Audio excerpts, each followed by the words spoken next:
I dream of home on my own. Through the sands I walk alone. Wish away across the sea. Maybe one day I'll be free. Hey, you! Get back to work! Come on!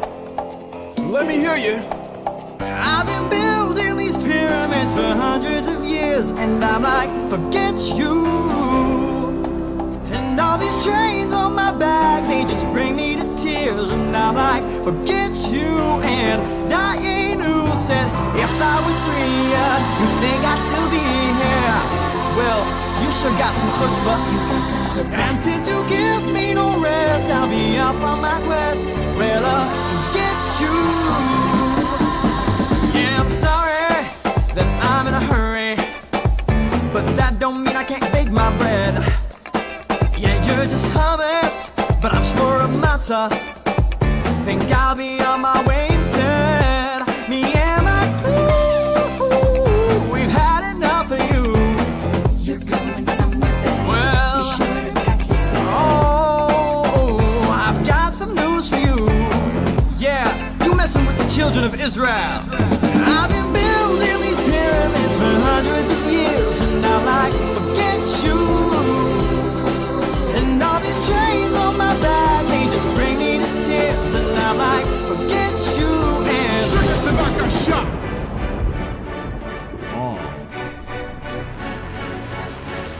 I must be dreaming, we waiting for so long. We breaking free, going back where we belong. Listen up, reach out your hands. It's time to let my people go to the promised land. Home, come on. Coming home, tell the world I'm coming home. Yeah. Let the sea wash away all the pain of yesterday. I know my freedom awaits. Freedom, baby. Take control of my own fate. Can you feel it? Coming home, tell the world I'm coming. Money I'm stunner. coming home, coming home. On this Tell night, the world I'm coming home. who knows Let one? the joy wash away all the pain of yesterday.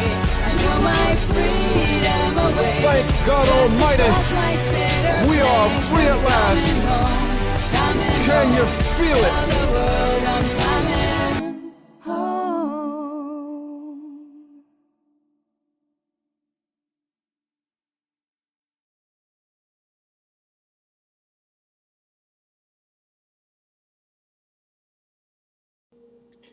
This is a special Passover announcement, and I'm sure most people around the world, especially in the country of Israel, knows about the COVID-19 virus, especially those who have American synagogues who immigrated here to the United States, that they'd still be under the same national declaration about the stay-at-home order.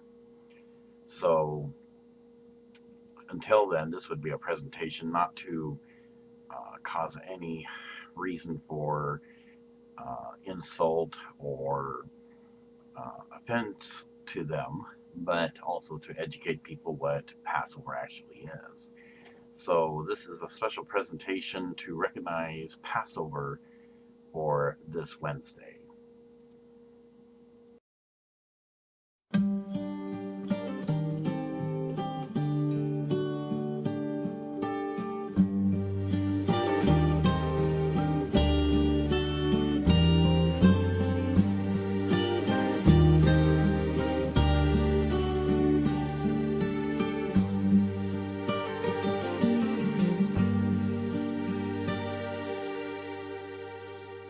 He said, "This is my body," as he held up the bread.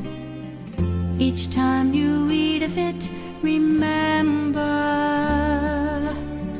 that I was broken for you, just like the bread. My body broken just for you. And this is my blood." He took the cup and said, "Each time you drink of it, remember that it's a token of the blood I shed. Or take the cup I poured for you, a new covenant I give to you, poured out my love so you could live my life. Always remember that I died for you when you eat of the bread and drink the wine. He said, "This is my body," as he held up the bread. Each time you eat of it, remember that I was broken for you, just like the bread. My body broken just for you. And this is my blood. He took the cup and said, "Each time you drink of it, remember that it's a token of the blood I shed." Oh, take the cup I pour for you, a new covenant I give to you, poured out my love so you could live my life. Always remember that I died for you when you eat of the bread and drink the wine.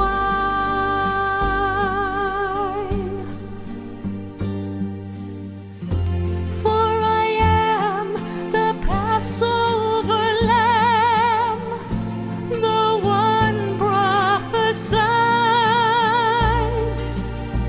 I came to be the sin offering, the final sacrifice.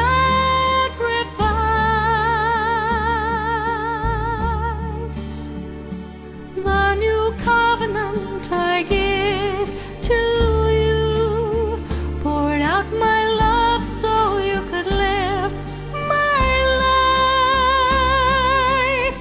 Always remember that I died for you when you eat of the bread and drink the wine. A new covenant I give to you, poured out my love so you can live my life. Always remember that I died for you when you eat of the bread and drink the wine. Always remember that I died for you when you eat of the bread and drink the wine. When you eat of the bread and drink the wine.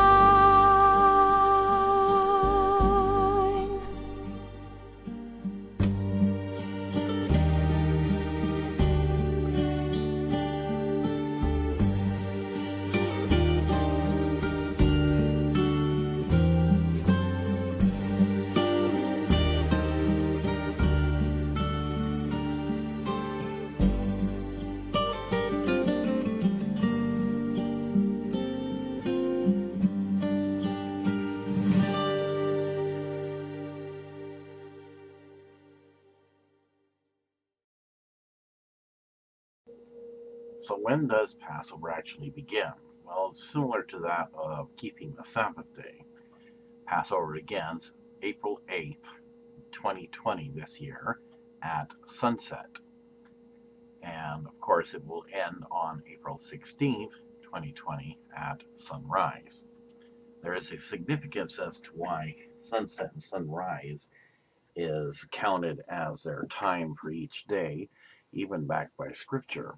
But that'll be for another time regarding the Sabbath day. In the meantime, here's what Passover is about, and the source comes from Wikipedia, the free encyclopedia. Passover, or Pesach, if I pronounce it right, is a major Jewish holiday and one of the most widely celebrated Jewish holidays. Together with Shavuot and Sukkot, Passover was one of the three pilgrimage festivals, Shalosh Regulum, during which the entire population of the kingdom of Judah made a pilgrimage to the temple in Jerusalem. Samaritans still make this pilgrimage to Mount Gerizim, but only men participate in public worship. During the existence of the temple in Jerusalem, Passover was a spring festival that was connected to the offering of the first fruits of the barley, as barley was the first grain to ripen and to be harvested in the land of Israel. The festivals now associated with the Exodus, that is Passover, Shavuot, and Sukkot, began as agricultural and seasonal feasts, but became completely subsumed into the central narrative of Israel's deliverance from oppression at the hands of God. In the book of Exodus, God helped the Israelites escape from slavery in ancient Egypt by inflicting 10 plagues on the Egyptians before the Pharaoh would release the Israelite slaves. The last of the plagues was the death of the Egyptian firstborn. The Israelites were instructed to mark the doorposts of their homes with the blood of a slaughtered spring lamb, and upon seeing this, the Spirit of the Lord knew to pass over the firstborn in these homes, hence the English name of the holiday. Passover commences on the 15th of the Hebrew month of Nisan and lasts for either 7 days in Israel, and for Reform Jews and other progressive Jews around the world who adhere to the biblical commandment, or 8 days, for Orthodox, Hasidic, and most conservative Jews in the diaspora. The rituals unique to the Passover celebrations commence with the Passover Seder when the 15th of the Nisan has begun. Origins. The origins of the Passover festival predate the Exodus. The Passover ritual prior to Deuteronomy is widely thought to have its origins in an apotropaic rite, unrelated to the Exodus, to ensure the protection of a family home, a rite conducted wholly within a clan. Hyssop was employed to daub the blood of a slaughtered sheep on the lintels and doorposts to ensure the demonic forces could not enter the home. A further hypothesis maintains that once the priestly code was promulgated, the Exodus narrative took on a central function, as the apotropaic rite was arguably amalgamated with the Canaanite agricultural festival of spring, which was a ceremony of unleavened bread connected with the barley harvest. As the Exodus motif grew, the original function and symbolism of these double origins was lost. Several motifs replicate the features associated with the Mesopotamian Akitu festival. Other scholars, John Van Setters, J.B. Siegel, and Tamara Prosick, disagree with the merged two festival hypothesis. The biblical narrative. In the book of Exodus, the Israelites are enslaved in ancient Egypt. Yahweh, the God of the Israelites, appears to Moses in a burning bush and commands Moses to confront Pharaoh to show his power. Yahweh inflicts a series of 10 plagues on the Egyptians, culminating in the 10th plague, the death of the firstborn. This is what the Lord says. About midnight I will go throughout Egypt. Every firstborn son in Egypt will die, from the firstborn son of Pharaoh who sits on the throne to the firstborn of the slave girl who is at her hand mill and all the firstborn of the cattle as well. There will be loud wailing throughout Egypt, worse than there has ever been or ever will be again. Exodus chapter 11, verse 4 through 6. Before the final plague, Yahweh commands Moses to tell the Israelites to mark a lamb's blood above their doors in order that Yahweh will pass over them. In example, that they will not be touched by the death of the firstborn. The biblical regulations for the observance of the festival require that all leavening be disposed of before the beginning of the 15th of Nisan. An unblemished lamb or goat, known as the Korban Pesach, or paschal lamb, is to be set apart on the 10th Nisan and slaughtered at dusk, as 14th Nisan ends in preparation for the 15th of Nisan, when it will be eaten after being roasted. The literal meaning of the Hebrew is between the two evenings. It is then to be eaten that night. 15th Nisan, roasted without the removal of its internal organs, with unleavened bread, known as matzo, and bitter herbs, known as maror. Nothing of the sacrifice on which the sun rises by the morning of the 15th of Nisan may be eaten, but must be burned. The biblical regulations pertaining to the original Passover, at the time of the Exodus only, also include how the meal was to be eaten, with your loins girded, your shoes on your feet, and your staff in your hand, and ye shall eat it in haste. It is the Lord's Passover. Exodus chapter 12, verse 11. The biblical requirements of slaying the paschal lamb in the individual homes of the Hebrews, and smearing the blood of the lamb on the doorways, were celebrated in Egypt. However, once Israel was in the wilderness and the tabernacle was in operation, a change was made in those two original requirements. Deuteronomy chapter 16, verse 2 through 6. Passover lambs were to be sacrificed at the door of the tabernacle, no longer in the homes of the Jews. No longer, therefore, could blood be smeared on doorways.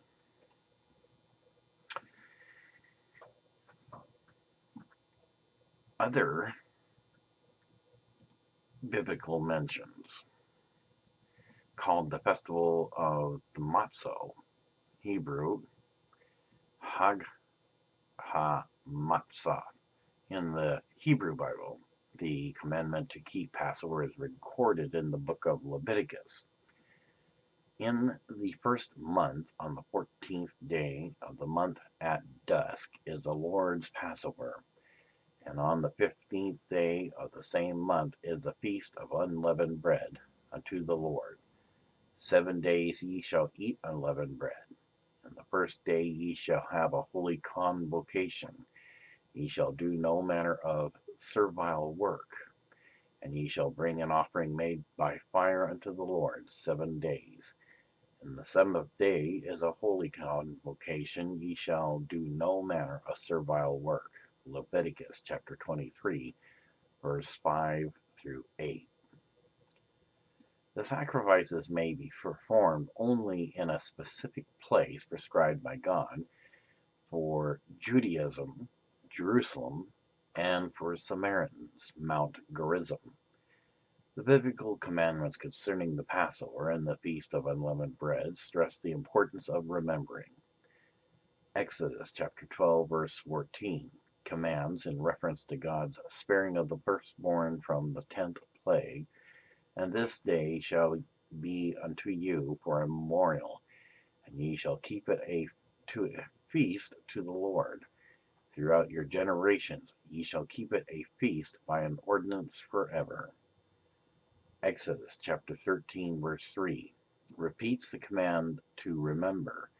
Remember this day in which you came out of Egypt, out of the house of bondage, for by strength the hand of the Lord brought you out from this place. And thou shalt remember that thou wast a bondman in Egypt, and thou shalt observe and do these statutes. Deuteronomy chapter 16, verse 12. In extra biblical sources, some of these details can be corroborated and to some extent amplified.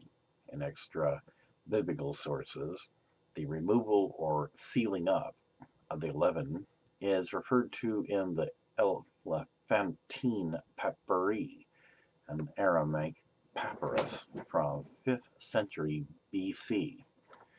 Elephantine in Egypt. The slaughter of the lambs on the 14th is mentioned in the Book of Jubilees, a Jewish work of the Ptolemaic period. By the Herodian era, writers Josephus and Philo. These sources also indicate that between the two evenings, quote unquote, was taken to mean the afternoon. Jubilees states the sacrifice was eaten that night, and together with Josephus states that nothing of the sacrifice was allowed to remain until morning. Philo states that the banquet included hymns and prayers.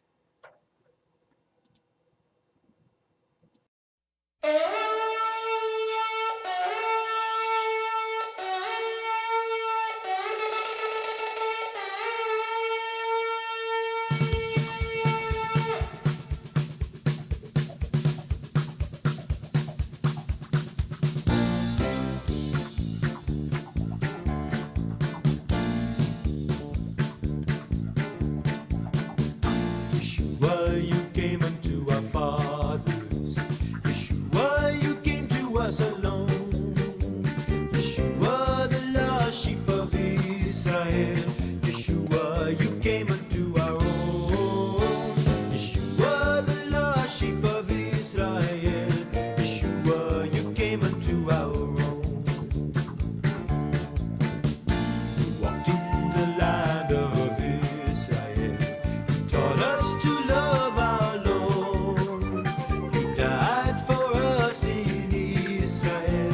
For us, your blood was outpoured. You died for us in Israel. For us, your blood was outpoured. For we like sheep have gone astray. Everyone to his own way. You alone took the blame, and now we ask in your holy name. We like sheep have gone astray, everyone to his own way, but you alone took the blame, and now we ask in your holy name. Yeshua, return unto our fathers. Yeshua, return to us alone. Yeshua, return unto Israel. Yeshua, return unto your own. Yeshua, return unto Israel. Yeshua, return unto your own.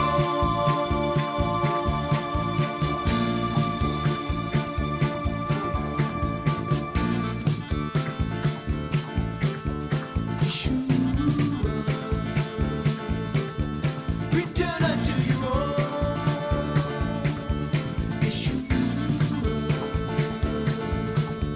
Return unto your own.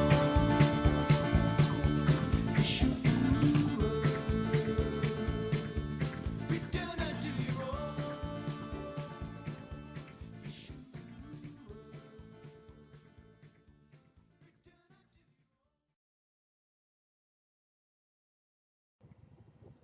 Date and duration. The Passover begins on the 15th day of the month of Nisan, which is typically falls in March or April of the Gregorian calendar.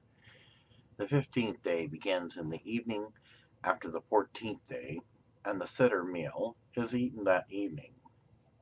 Passover is a spring festival, so the 15th day of Nisan typically begins on the night of a full moon after the northern vernal equinox.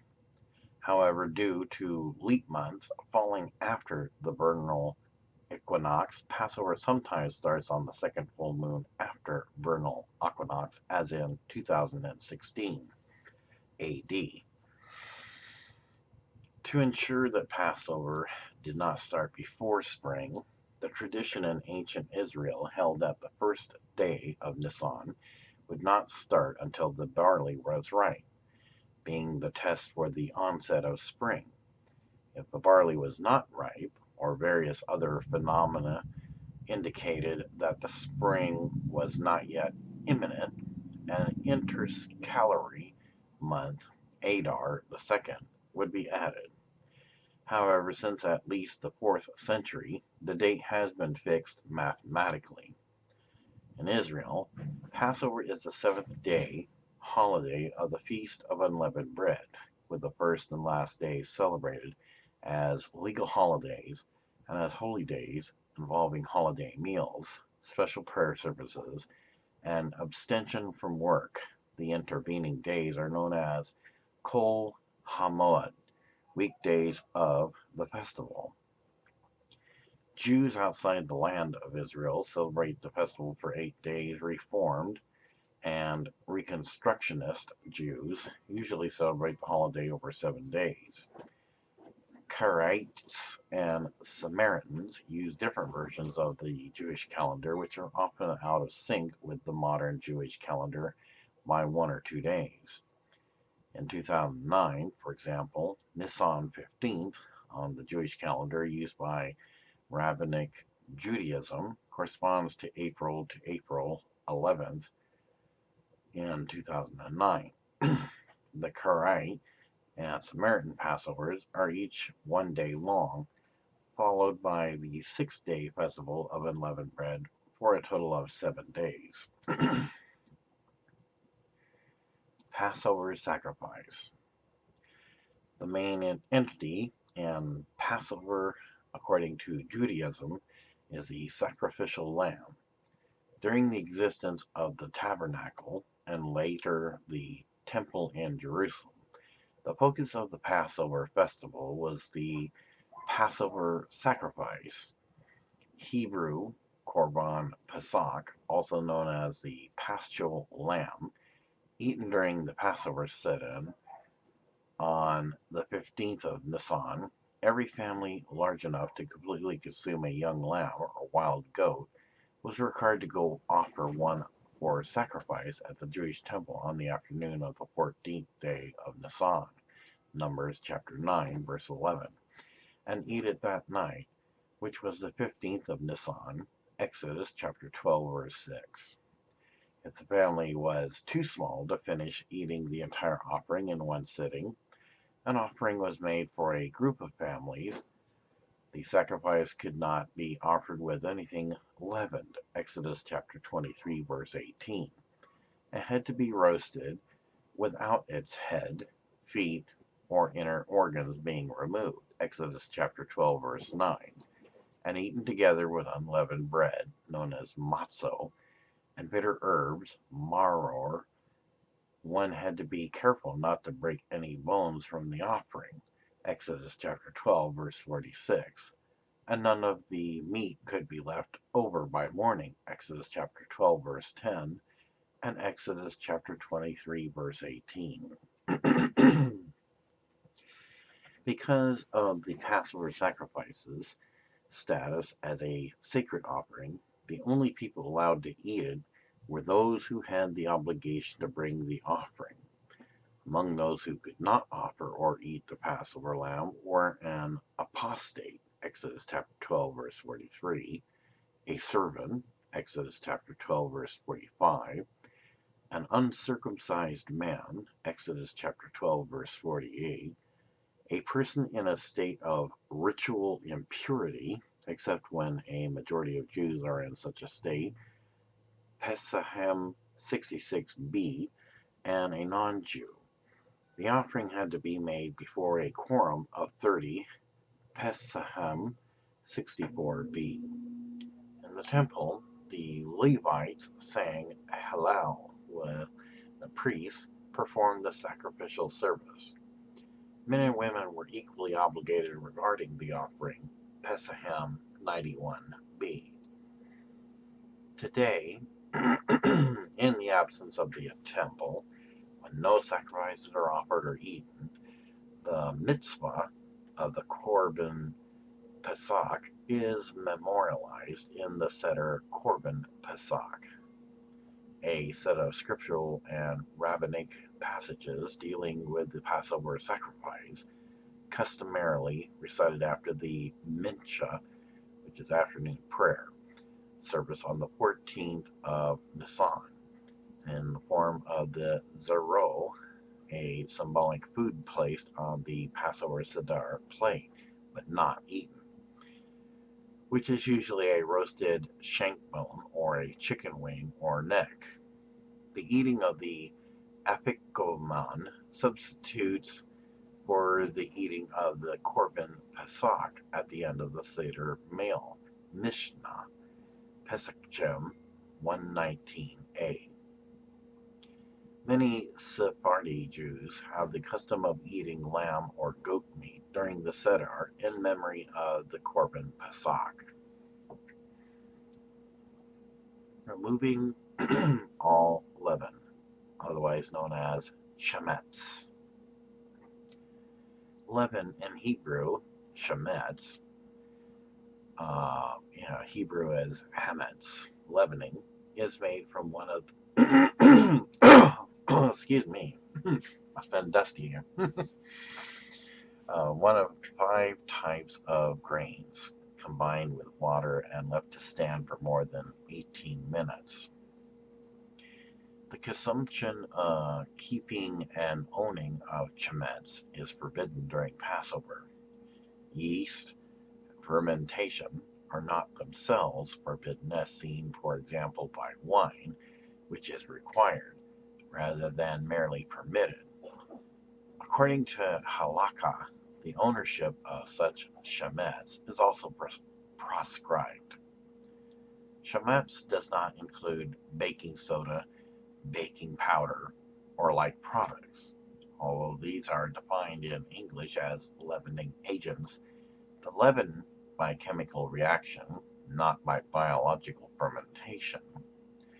Thus, bagels, waffles, and pancakes made with baking soda and matzo meal are considered permissible, while bagels made with sourdough and pancakes and waffles made with yeast are prohibited. The Torah commandments regarding chametz are to remove all chametz from one's home, including things made with chametz, before the first day of Passover, Exodus chapter 12, verse 15. It may be simply used up, thrown out, historically destroyed by burning, or given or sold to non-Jews or non-Samaritans, as the case may be. To refrain from eating chametz or mixtures containing chametz during Passover, Exodus chapter 13, verse 3, and Exodus chapter 12, verse 20, as well as Deuteronomy chapter 16, verse 3. Not to possess chametz in one's domain, in example, home, office, car, etc., during Passover, Exodus chapter 12, verse 19, and Deuteronomy chapter 16, verse 4. Observant Jews spend the week before Passover in a flurry of thorough house cleaning to remove every morsel of chametz from every part of the home. Jewish law requires the elimination of olive-sized or larger quantities of leavening from one's possession, but most housekeeping goes beyond this. Even the cracks of kitchen counters are thoroughly scrubbed, for example, to remove any traces of flour and yeast, however small. Any item or implement that has handled chametz is generally put away and not used during Passover. Some hotels, resorts, and even cruise ships across America, Europe, and Israel also undergo a thorough house clean to make sure their premises, kosher for Pesach, to cater to observant Jews. Interpretations for abstinence from leaven or yeast. Some scholars suggest that the command to abstain from leavened food or yeast suggests that sacrifices offered to God involve the offering of objects in, quote, their least altered state, unquote. That would be nearest to the way in which they were initially made by God. According to other scholars, the abstinence of leaven or yeast means that leaven or yeast symbolizes corruption and spoiling. There are also variations with restriction on eating matzah before Passover, so that there will be an increased appetite for it during Passover itself. Primarily among Chabad Chassidim, there is a custom to not eat matzah for 30 days before the holiday of not eating matzo, that's flat unleavened bread, in the 30 days before Passover begins. Others have a custom to refrain from eating matzah from Rosh Chodesh, Nisan, while the halacha merely restricts one from eating matzah on the day before Passover. Sale of leaven. Leaven or chametz may be sold rather than discarded, especially in the case of relatively valuable forms such as liquor distilled from wheat, with the products being repurchased afterwards. In some cases, they may never leave the house, instead being formally sold while remaining in the original owner's possession in a locked cabinet until they can be repurchased after the holiday. Modern observance may also include sealing cabinets and drawers which contain chametz, shut by using adhesive tape, which serves a similar purpose to a lock but also shows evidence of tampering. Although the practice of selling chametz dates back many years, some Reform rabbinical authorities have come to regard it with disdain, since the supposed new owner never takes actual possession of the goods. The sale of chametz may also be conducted communally via a rabbi who becomes the agent for all the community Jews through a halakhic procedure called a kinyan acquisition. Each household holder must put aside all the chametz he is selling into a box or cupboard, and the rabbi enters into a contract to sell all the chametz to a non-Jew who is not obligated to celebrate the commandments in exchange for a small down payment, example given $1, with the remainder due after Passover. This sale is considered completely binding according to halakha, and at any time during the holiday, the buyer may come to take or partake of his property. The rabbi then repurchases the goods for less than they were sold at the end of the holiday. Search for leaven.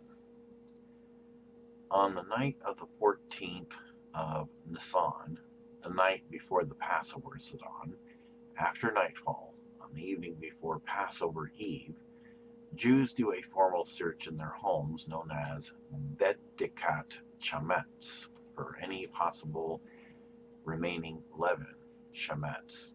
The Talmudic sages instructed that a search for chametz be made in every home, place of work, or any place where chametz may have been brought during the year. When the first Siddur is on a Saturday night, the search is conducted on the preceding Thursday night, 13th of Nisan, as chametz cannot be burned during Shabbat. The Talmud in Pesachim, page 2a, derives from the Torah that the search for chametz be conducted by the light of a candle, and therefore is done at night, and although the final destruction of the Shemitz, usually by burning it in a small bonfire, is done on the next morning. The blessing is made at night because the search is both in preparation for and part of the commandments to remove and destroy all Shemitz from one's possession. Blessing for search of Shemitz and nullification of Shemitz. Before the search is begun, there is a special blessing.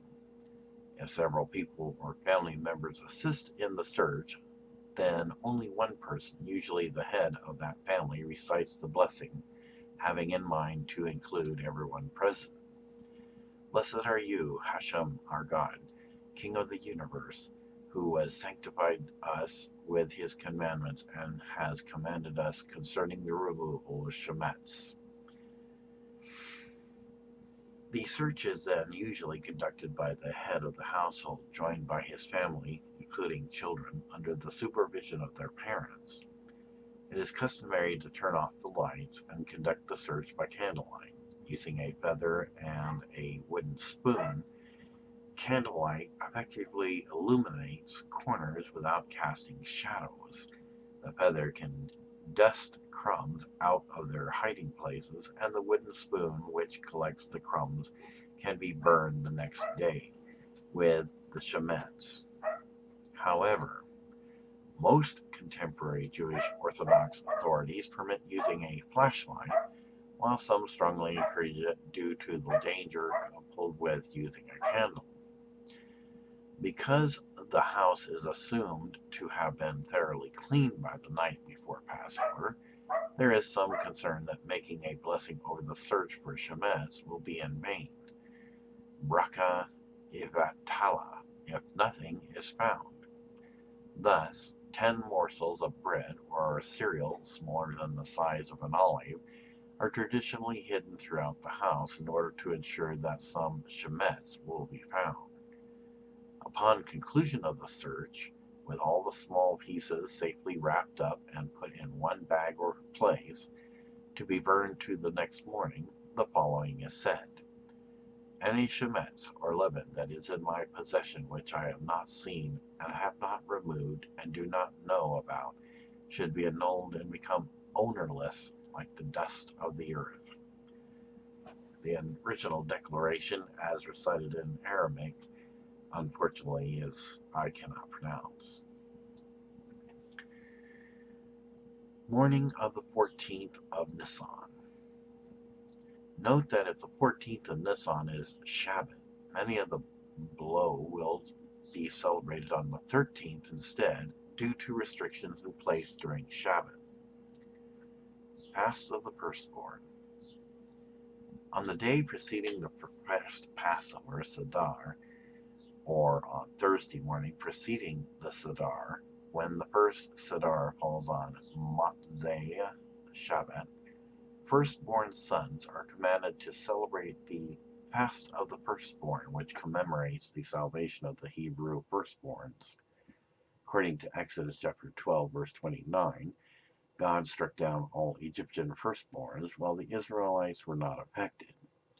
However, it is customary for synagogues to conduct a siyum ceremony, making the completion of a section of Torah learning right after morning prayers, and the celebratory meal that follows cancels the firstborn's obligation to fast. Burning and nullification of leaven. On the morning of the 14th of Nisan, any 11 products that remain in the household's possession, along with the 10 morsels of bread from the previous night's search, are burned. Sreifat Shemetz. The head of the household repeats the declaration of Biur Shemetz, declaring any Shemetz that may not have been found to be null and void as the dust of the earth, quote unquote. Any shemitz or leaven that is in my possession which I have not seen and have not removed and do not know about should be annulled and become ownerless like the dust of the earth. Should more shemetz actually be found in the house during the Passover holiday, it must be burnt as soon as possible. Unlike shemetz, which can be eaten any day of the year except during Passover, kosher for Passover foods can be eaten year-round. They need not be burnt or otherwise discarded after the holiday ends.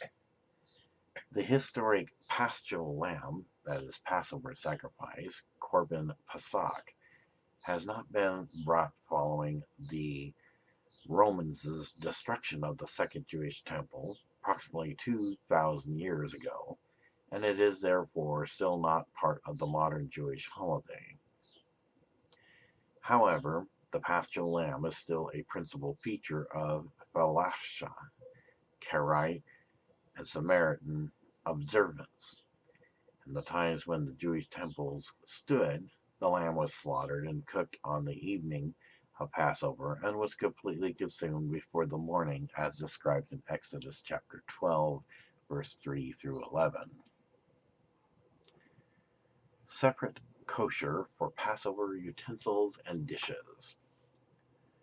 Due to the Torah injunction not to eat shemetz, that is leaven, during Passover, Exodus chapter 12, verse 15, observant families typically own complete sets of serving dishes, glassware, and silverware, and in some cases, even separate dishwashers and sinks, which have never come into contact with shemetz, for use only during Passover. Under certain circumstances, some shemetz utensils can be immersed in boiling water, Hagalat Kelim, to purge them of any traces of shemetz that may have accumulated during the year. Many Sephardic families thoroughly wash their year-round glassware and then use it for Passover, as the Sephardic position is that glass does not absorb enough traces of food to present a problem. Similarly, ovens may be used for Passover either by setting the self-cleaning function to the highest degree for a certain period of time, or by applying a blowtorch to the interior. Kaddish, or Quadesh, recital of Kaddish blessing and drinking of the first cup of wine. Urchats, or pronounced as Urhas, the washing of the hands without blessing. Karpas, dipping of the karpas in salt water. Yachats, Yahaz, breaking the middle matzo. The larger piece becomes the afikoman, which is eaten later during the ritual of Zaphan. Magid, that is retelling the Passover story, including the recital of the 4 questions and drinking of the second cup of wine. Rasa,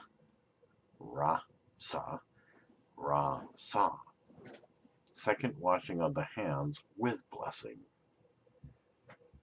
Motzi, traditional blessing before eating bread products. Maso, blessing before eating matzo. Maror, eating the maror. Korek,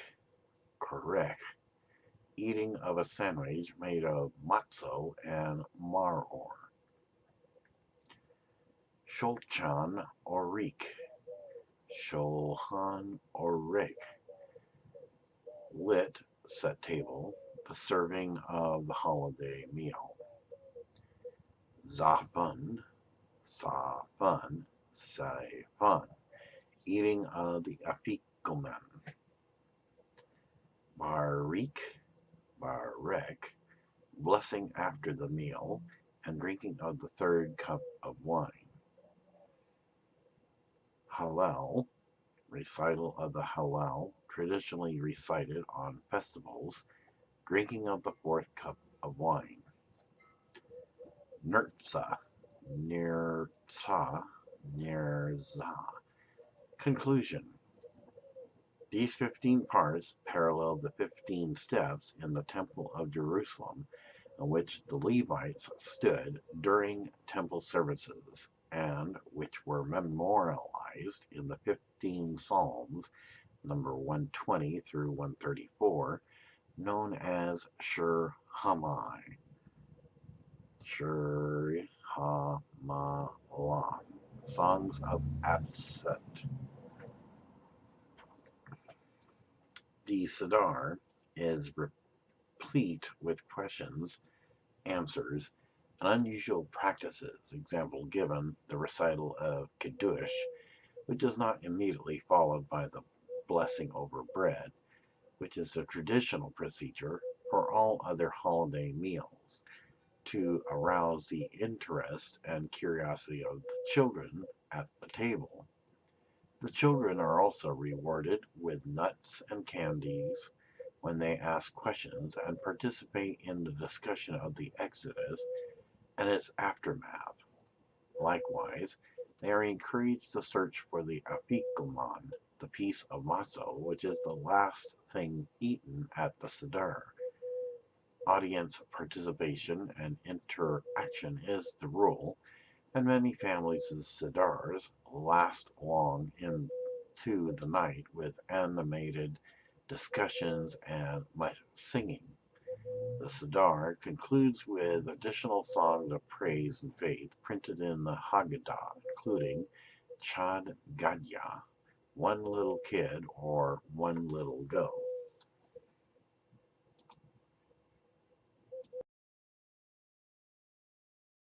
יברכך אדוני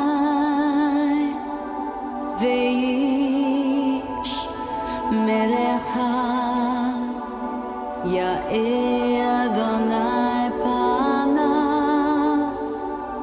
אליך והוניקה, יישא אדוני פניו אליך ויעשה לך שלום, ויעשה לך שלום.